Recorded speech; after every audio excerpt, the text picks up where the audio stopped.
Hello guys, so yun, magandang araw sa ating lahat. We are here at Batangas. So alam nyo ba na meron dalawang klaseng uri ng beach or dagat? So explain ko na maayos. Yan. So meron tayong tinatawag na shore. Yun yung meron mga buhangin at malaking difference nyo sa deep water agad. So yung shore, meron siyang mga white sand, buhangin, at dahan-dahan yung paglalim niya, right? Ito naman, kung ano yung gusto ng mga divers or pre-divers, per-fisher, ito yung deep agad. Actually, pagbaba mo, nasa 10 feet agad yung lalim ng dagat. Okay? 6 feet to 10 feet. Hindi siya, walang mababaw sa kanya.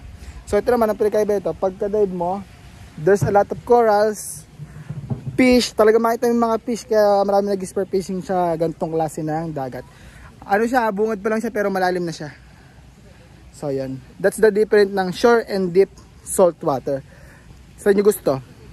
Sa may buhangin or sa malalim agad? Bye!